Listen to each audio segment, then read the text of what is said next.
Habituellement, cet avion charter transporte des touristes allemands vers les îles Canaries. Cette fois, ces passagers sont des Albanais de retour à Tirana, la capitale de leur pays d'origine. Chaque semaine, des centaines de personnes déboutées de leur demande d'asile en Allemagne sont renvoyées dans les Balkans par les autorités allemandes qui font face à un afflux d'arrivées depuis le début de l'année avec les nombreux réfugiés en provenance de Syrie et d'Irak.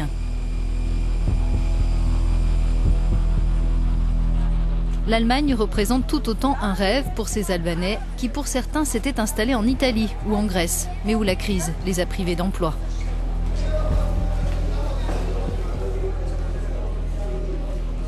Parmi les expulsés de ce matin, Ahmet, 50 ans, qui a perdu toutes ses illusions.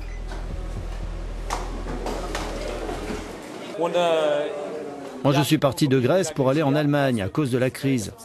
Les Allemands auraient dû me renvoyer en Grèce. Ce n'est pas normal la manière dont ils ont géré la situation. C'est contre mon gré qu'ils m'ont mis dans cet avion pour m'expulser. Depuis l'an dernier, 3 pays des Balkans sont considérés comme sûrs par l'Allemagne et récemment, le Kosovo, le Monténégro et l'Albanie sont venus s'ajouter à cette liste. Les demandes d'asile de leurs ressortissants restent examinées au cas par cas, mais le motif d'insécurité dans ces pays n'est plus recevable. Mais ces pays sont-ils vraiment sûrs? Peut-être pas pour tout le monde. Nous nous rendons à Engelsberg, un minuscule village dans le sud de l'Allemagne. Des migrants de 22 nationalités, dont beaucoup originaires des Balkans, sont accueillis dans l'ancien logement du prêtre. Nous y avons rencontré un couple qui a fui la Bosnie il y a quelques jours pour échapper à des parents violents. Le mari est musulman, la femme est rome. L'épouse accepte de nous parler sous un prénom d'emprunt. Les problèmes ont commencé quand on s'est marié et quand mon beau-père a appris que je suis rome. Il m'a forcé à prier 5 fois par jour, il m'a forcé à porter le voile et à respecter les périodes de jeûne, tout ça contre ma volonté. Quand je suis tombée enceinte, mon beau-père a voulu me forcer à avorter, mais j'ai refusé. La situation s'est envenimée et il m'a attaquée, alors on est parti. Mais il nous a retrouvés et nous a suivis avec son groupe de religieux extrémistes wahhabites. Il a menacé de nous tuer. On n'était plus en sécurité en Bosnie. La seule manière de nous protéger, c'était de demander l'asile, ici. Cette famille albanaise, elle, fuit la pauvreté. Pendant 13 ans, Claudiane a travaillé dans une usine de cuir en Italie. Quand elle a fermé, il est rentré en Albanie. Mais comme il n'a pas réussi à y gagner dignement sa vie, mari et femme sont partis en Allemagne, tout en sachant que leur demande d'asile y serait refusée comme ils immigraient pour des raisons économiques. Ils craignent d'être bientôt expulsés. Quand notre fille est née, j'ai décidé de quitter une nouvelle fois l'Albanie, de trouver une solution ailleurs. On ne peut pas gagner sa vie en Albanie. Je ne sais pas ce qu'on va faire s'ils nous renvoient. L'hiver là-bas, c'est très dur, il fait très froid.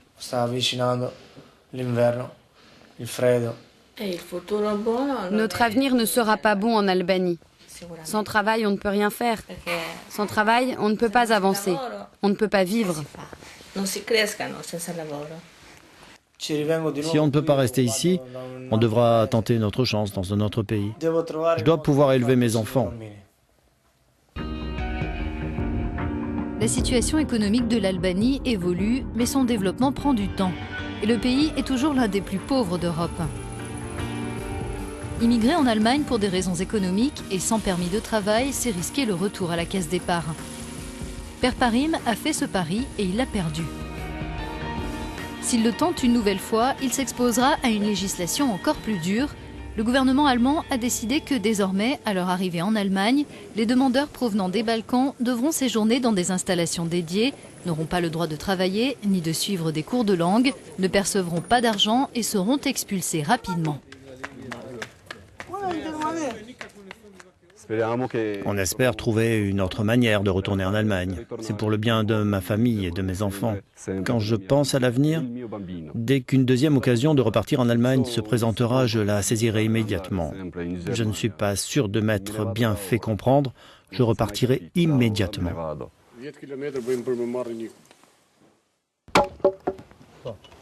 Le village de Père Parim, Chistavesh, compte environ 300 foyers. Environ 50 habitants se trouvent toujours en Allemagne. La nouvelle législation allemande sur l'asile entrera en vigueur dans quelques jours et au lieu de 2 vols hebdomadaires vers l'Albanie, les expulsions par avion pourraient devenir presque quotidiennes. Perparim doit s'attendre à voir revenir certains de ses voisins prochainement.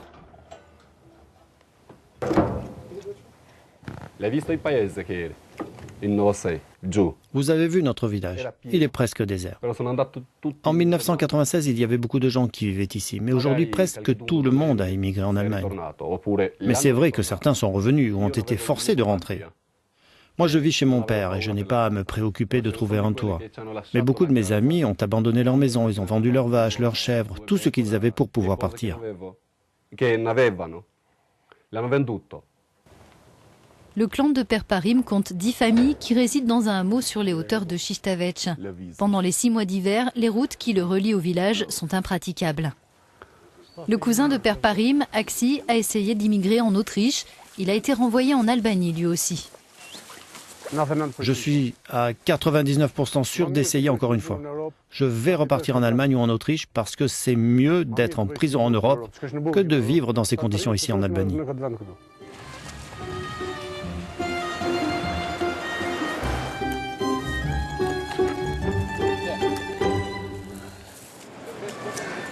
Partons à Tirana pour rencontrer le ministre albanais de l'Intérieur.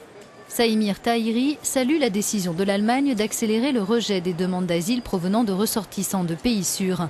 La procédure ne devrait plus prendre qu'1 ou 2 semaines au lieu de plusieurs mois. D'après lui, il faut aussi que les autorités allemandes soient moins généreuses. On a demandé à figurer sur la liste de pays sûrs.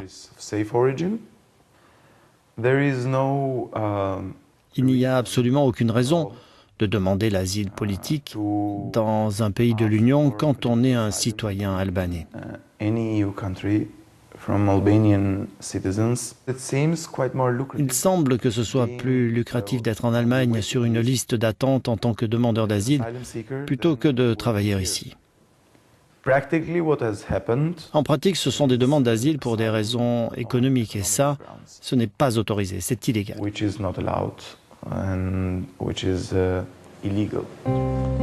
Les voies légales pour partir travailler en Allemagne existent. Il faut d'abord se rendre à l'ambassade allemande à Tirana, se renseigner sur les emplois disponibles et obtenir l'autorisation de l'Office fédéral allemand pour l'emploi. Une procédure officielle qu'Ardit a décidé de suivre. J'ai fait une demande de permis de travail pour l'Allemagne. On verra si c'est facile ou non de l'obtenir.